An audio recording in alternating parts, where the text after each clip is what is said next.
अस्सलाम वालेकुम। कल बाइनांस के हेड सीजी ने अपने स्टाफ जो कि पूरी दुनिया में फैला है उसको एक मैसेज भेजा। वो मैं मैसेज आपको पढ़ के सुनाता हूँ। उस मैसेज के बाद एक उम्मीद बंधी मार्केट में कि शायद मार्केट को थोड़ा सहारा मिलेगा।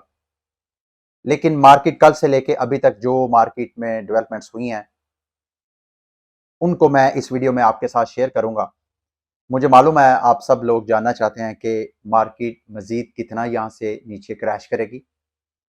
क्या आपको अभी मार्केट में इन होना चाहिए, या अगर ऑलरेडी आपने बाइंग की है तो मार्केट मजीद अगर क्रैश कर सकती है तो कभी अभी क्या आपको मार्केट से आउट हो जाना चाहिए। ये सारे सवालों के जवाब मैं कोशिश करूंगा आपको दूं इस वीडियो में। और साथ इस वीडियो के लास्ट में जाके मेटामास्क का जो एयर ड्रॉप के हवाले से मैंने चंद दिन पहले वीडियो एक अपलोड की थी, उसके हवाले से कुछ और अपडेट्स हैं वो मैंने आपके साथ शेयर करनी है। सबसे पहले सीजी ने क्या कहा। सीजी कहता है जी कि सोशल मीडिया पे ये जो बात की जा रही है कि बाइनांस ने शायद लेग पुलिंग की है और एफटीएक्स को क्रैश किया है, मास्टर प्लानर जो था वो बाइनांस था। तो सीजी ने अपने स्टाफ को एटलीस्ट, अगर मैं गलत नहीं हूं, ये उसने अपने स्टाफ के साथ सिर्फ कांटेक्ट किया है, उनको कहा जी हम इसके मास्टर प्लानर नहीं थे। दूसरी उसने बात की है कि अभी ये जो सोशल मीडिया पे बात चली है कि बाइनांस जो है एफटीएक्स को अक्वायर करेगा, अभी हम ड्यू डिलिजेंस कर रहे हैं। आपको इस हवाले से कुछ करने की जरूरत नहीं है, हमारे पास ऑलरेडी ड्यू डिलिजेंस करने वाली टीम मौजूद है। और इसके बाद एक होप बनी थी मार्केट में कि शायद बाइनांस जो है एफटीएक्स को अक्वायर कर ले। अगली बात उसने कहा जी कि जब भी डील होगी तो हम पब्लिकली इंफॉर्म करेंगे। चौथी बात उसने कहा जी कि ये जो अगर मार्केट का कोई भी प्रोडक्ट, कोई भी सर्विस अगर समझती है कि किसी और की लेग पुलिंग करके, किसी और को ड्राउन करके, डबो के वो सही रह सकता है, ऐसा नहीं है, ये सोच ऐसा नहीं है। और बाइनांस में भी ये सोच नहीं है, बाइनांस की मैनेजमेंट में भी ये सोच नहीं है। लास्ट में उसने जो सजेशन दी, मालूम नहीं उसने अपने स्टाफ के साथ गुफ्तगू की, लेकिन ये सजेशन ओवरऑल तमाम क्रिप्टो मार्केट के इन्वेस्टर्स के लिए। उसने कहा कि आपने अगर इन्वेस्टमेंट करनी है, अगर आपने ट्रेडिंग करनी है, फिर तो आप प्राइस को वॉच करें, कब मार्केट में इन होना है, कब आउट होना है। लेकिन अगर आपने इन्वेस्टमेंट करनी है then don't look at the price. आप डीसीए करते जाएं, जो भी आपने इन्वेस्टमेंट करनी है इस इन डिजिटल एसेट्स में, आप आंखें बंद करके जो डीसीए आपने प्लान किया हुआ है डॉलर कॉस्ट एवरेजिंग करते जाएं। उसके बाद मार्केट एक डाउन, जो एक होप थी, मुझे खुद बड़ी होप थी। उसके बाद ये जो सीजी की tweet I, sad day tried but, दूसरे लफ्जों में बाइनांस का एफटीएक्स को अक्वायर करना, उसके अब चांसेस, वो जो डील फाइनलाइज होनी थी वो डील अब खत्म हो गई है। मैं ये सोच रहा था इसके बहुत फार रीचिंग इंपैक्ट है। सबसे पहले तो आप ये इसको इस एंगल से देखें कि क्रिप्टो मार्केट का सबसे अमीर तरीन बंदा और सबसे अमीर तरीन एक्सचेंज, जिसका मार्केट की तमाम क्रिप्टो एक्सचेंजेस से 10 टाइम वॉल्यूम जो है वो ज्यादा है, अगर वो इस क्राइसिस में एफटीएक्स को सहारा नहीं दे सकता तो फिर कौन दे सकता है। इसका मतलब है कि ये इमिनेंट है एफटीएक्स का बैंकरप्सी जो है। बल्कि मैं एक दो सोशल मीडिया पे देख रहा था कि सैम ने बाकायदा बैंकरप्सी फाइल कर भी दी है। अब उसके फार रीचिंग इंपैक्ट है, अगर वो बैंकरप्सी फाइल करता है उसका क्या होगा। जितने इन्वेस्टर्स हैं, एक तो इन्वेस्टर को पेमेंट जो है वो साल साल लग जाएंगे। आपको याद होगा एमटी गॉक्स की पेमेंट 2014 का हैक हुआ है, अभी तक उनको पेमेंट्स नहीं मिली हैं। तो ये जो बिलियंस ऑफ डॉलर एफटीएक्स में लोगों के इन्वेस्ट हुए हैं, उन एक तो उनकी रिकवरी उसको साल साल लग जाएंगे। दूसरा आप ये इमेजिन करें कि मार्केट का टॉप एक्सचेंज, अगर वो उसकी फाइनेंशियल एम्बेजलमेंट और माली बेजब्तगियों की ये हालत है, तो ये तो एक्सपोज हो गया ना। एक इनका डॉक्यूमेंट कॉइन डेस्क ने लीक हो गया, उसके ऊपर रिपोर्ट बनाई, उसके बाद वो सारा क्रैश है। अगर वो coin desk media house crypto का वो लीक ना करता तो इसी तरह चल रहा था सिलसिला। तो जो सैम ने चंद दिन पहले इंटरव्यू में कहा था कि बहुत सी क्रिप्टो मार्केट की एक्सचेंजेस और कंपनीज ऐसी हैं जो कि साइलेंटली ऑलरेडी बैंकरप्ट हैं, तो इसका मतलब यह है कि मार्केट में और भी ऐसे प्रोजेक्ट्स हैं जो कि बैंकरप्ट हैं। अब ये जो क्राइसिस है, ये बैंकरप्सी अगर वाकयातन फाइल हो जाती है, पता नहीं अब वीडियो बनाने के दौरान कोई डेवलपमेंट हो चुकी हो, इसके फार रीचिंग इंपैक्ट मैं बार बार इस वजह से कह रहा हूं कि फिर मार्केट में सरमायाकारी करेगा कौन। टॉप टियर एक्सचेंज प्रोजेक्ट जो है, क्रिप्टो प्रोजेक्ट, उसमें अगर इस तरह की बेजाबतगी हैं तो मार्केट में पैसा कौन फेंकेगा? ये एक एंगल है। मार्केट में नया पैसा कैसे आएगा? बड़े बड़े जो billions of dollar global adoption की बात करते हुए जो अर्ली टाइमिंग में इन्वेस्टमेंट करना चाहते हैं, कौन रिस्क लेगा? ये एक एंगल है। दूसरा एंगल ये देखें कि उसके बाद कहा जाता है कि बैंक्समैन फ्रीड जो है अमेरिकी लॉ मेकर्स के बड़ा करीब था, तो उसके बाद रेगुलेटर्स कितनी ज्यादा सख्ती करेंगे क्रिप्टो प्रोजेक्ट्स के ऊपर। तो ये जो एक होप थी कि जैसे ही ये दुनिया मालियाती कसाद बाजारी ये रिसेशन से थोड़ा सा बाहर निकलती है, अमेरिकी अपने डॉलर के इंटरेस्ट रेट को थोड़ा स्लो डाउन करते हैं तो मार्केट रिकवरी करेगी और शायद 2023 के मिड में जाके क्रिप्टो मार्केट की प्राइसेस ऊपर। ये क्राइसिस जो एकदम डेवलपमेंट हुई है, कहीं किसी को पता नहीं था। मुझे तो लग रहा है कि शायद ये भी 2018 की तरह ये भी शायद 2024 या इससे भी आगे लंबा चला जाए। मेरी ख्वाहिश नहीं है, मैं ये भी ख्वाहिश करता हूं कि ये ऐसा गलत हो, लेकिन जिस तरह की डेवलपमेंट्स हो रही हैं, ये डेवलपमेंट्स इंतहाई खतरनाक हैं। और इस सूरत हाल में सबसे पहले मैं चाहता हूं कि जो क्रिप्टो एक्सचेंजेस सबसे ज्यादा सफर कर रहे हैं उनके हवाले से मैं आपको अपडेट करूं। फिलहाल जो मेरी फेवरेट क्रिप्टो करेंसीज की लिस्ट है उनमें सबसे ज्यादा एफटीटी तो ऑलरेडी ऑब्वियसली उसकी वैल्यू तो शायद होपफुली जीरो हो जाएगी, लेकिन सोलाना सबसे ज्यादा क्रैश कर रहा है और सोलाना का क्रैश अभी एंड नहीं हुआ। ये मैं आपके साथ इनका जो नेक्स्ट ई पोच है जो कि 3 घंटे, जब मैं वीडियो रिकॉर्ड कर रहा हूं 3.5 घंटे बाद ये ई पोच फिनिश होगा। और जो लॉक्ड सोलाना पड़े हुए हैं, क्योंकि जिन लोगों ने सोलाना लेके स्टेकिंग पे लगाए हुए थे उनको अनस्टेकिंग करने के लिए इस ई पोच के बाद ये जब 3.5 घंटे बाद ये ई पोच खत्म हो जाएगा, जो स्टेकिंग पे लगे हुए अनलॉक होंगे, जो कि 1.8 मिलियन के करीब सोलाना टोकन है, जिनकी डॉलर में अगर वर्थ देखी जाए तो अगर मैं गलत नहीं हूं तो 300 मिलियन डॉलर से भी ज्यादा की अमाउंट बनती है। जब वो मार्केट में सोलाना आएगा, क्या वो जो सोलाना होल्डर्स हैं वो मार्केट में सेल करेंगे या दोबारा स्टेकिंग करेंगे? जिस तरह की अफवाह है मुझे तो लग रहा है वो सेल करेंगे। अगर सेल करेंगे तो सोलाना की प्राइस इस वक्त जब मैं वीडियो बना रहा हूं तो तकरीबन $15 के करीब है।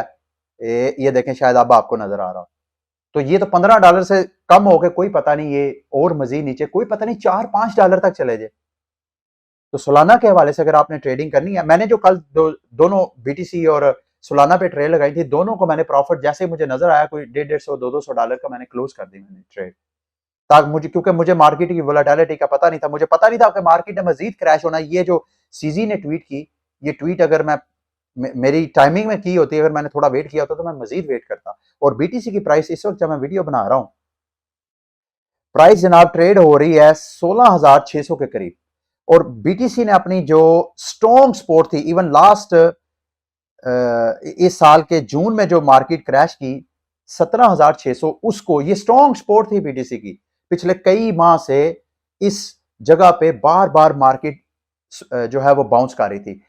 इस क्राइसिस की वजह से मार्केट मजीद नीचे क्रैश की। अभी आपको ये ग्रीन कैंडल नजर आ रही है, लेकिन आज 10 नवंबर है पाकिस्तानी टाइम के मुताबिक, अगर मैं गलत नहीं हूं तो अमेरिका की सीपीआई रिपोर्ट भी आनी है।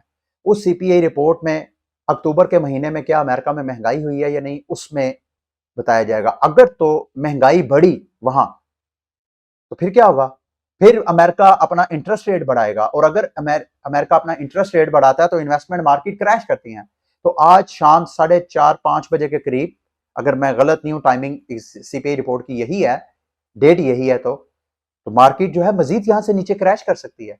तो जैसे मैंने आपको कल कहा था, अगर तो आपने स्पॉट ट्रेडिंग करनी है तो बेस्ट अपॉर्चुनिटी है, आप टॉप 10 क्रिप्टो करेंसीज को देखें। अब आपने ये नहीं देखना, कुछ अक्सर आप में से लोग क्या करते हैं कि जो क्रिप्टो करेंसी सबसे ज्यादा क्रैश की होती है वो उसको बाय करते हैं कि जब ये रिकवरी करेगी। नहीं, जो क्रिप्टो करेंसी सबसे ज्यादा क्रैश होती है उसके पीछे कोई वजह होती है, पहले वजह ढूंढे। ये ना हो कि आप टोकन लेके बैठ जाएं और बाद में वैल्यू मजीद नीचे चली जाए। टॉप क्रिप्टो मिसाल के तौर पर बिटकॉइन, अगर आपने स्पॉट ट्रेडिंग करनी है तो बिटकॉइन क्यों ना खरीदें, आप इथेरियम क्यों ना खरीदें, आप मैटिक क्यों ना खरीदें, आप और मार्केट के प्रोजेक्ट्स हैं उनको क्यों ना खरीदें। मतलब टॉप 10 क्रिप्टो करेंसीज आप ढूंढ लें, उनमें आप पैसे अपने डिवाइड कर दें, और ये ध्यान में रखें कि मार्केट यहां से मजीद नीचे क्रैश कर सकती है। अगर आपके पास $1,000 है तो $500 अभी इन्वेस्ट कर लें, $500 मजीद क्रैश का वेट कर, अगर जाता है तो नीचे से बाय करिएगा, अगर नहीं जाता तो ये $500 ऊपर जाएगा तो उसका प्रॉफिट कैश आउट करवा लीजिएगा। ठीक है, इस तरह आप कर सकते हैं। लेकिन खैर आगे बढ़ते हैं। ये जो FTX के साथ चल रहा है, अब FTX चूंकि ये कंडेंजियन इफेक्ट इसका होना था, मतलब दूसरे जो जहां जहां जो जो एक्सपोज था FTX के साथ उसके ऊपर भी इंपैक्ट होना था।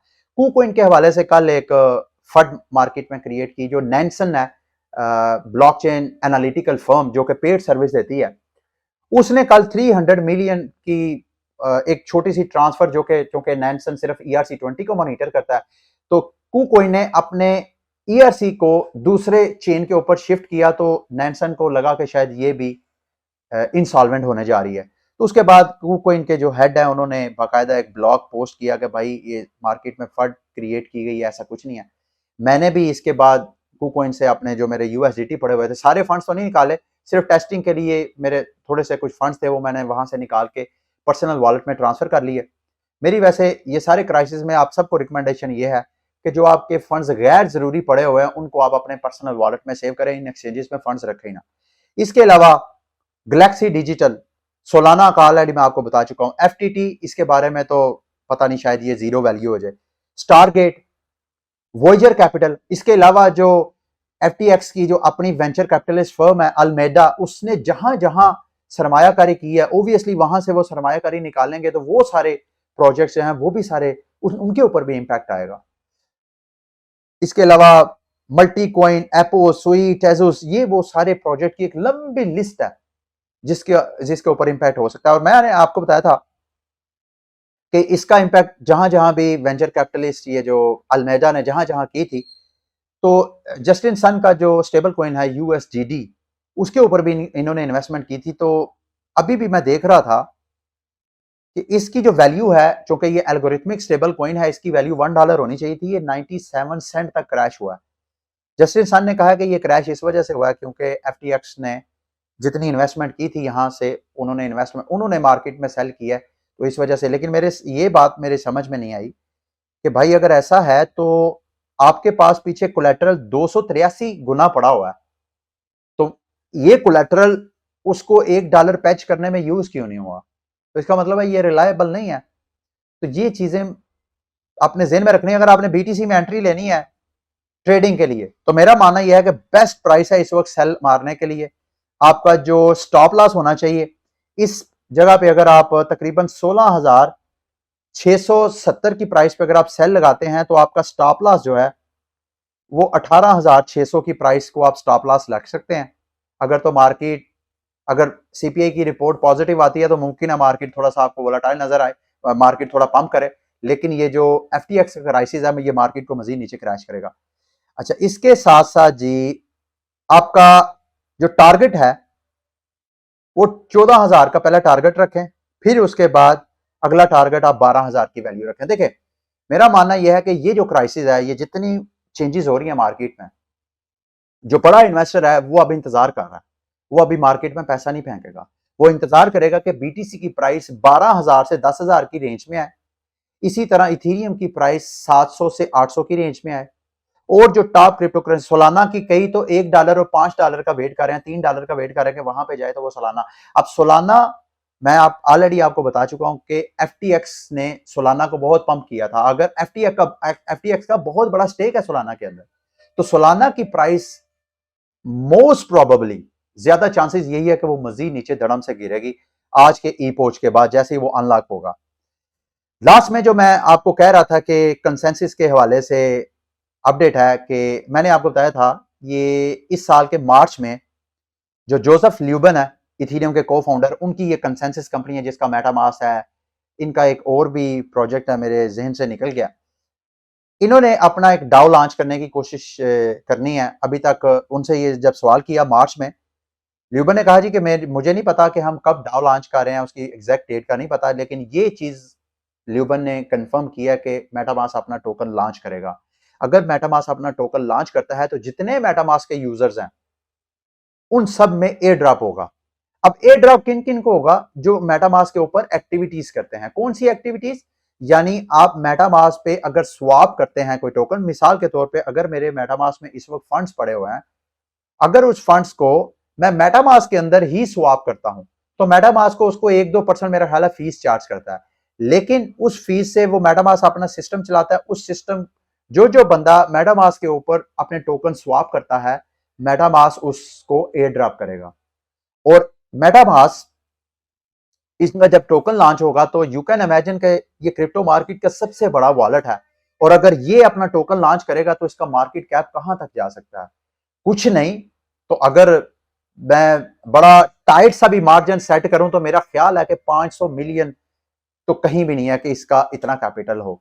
मैं ये नहीं कह रहा कि आपको अगर एयर ड्रॉप मिले तो आप सेल करें, मैं तो उसको होल्ड करूंगा, मैं क्यों सेल करूं। अच्छा, दूसरा, मेटामास्क ने अपना ब्रिज लॉन्च किया है, ये भी मैं चाहता हूं आप इस ब्रिज का फायदा क्या है। ये एक्चुअली ब्रिज एग्रीगेटर है, इनका अपना ब्रिज नहीं है।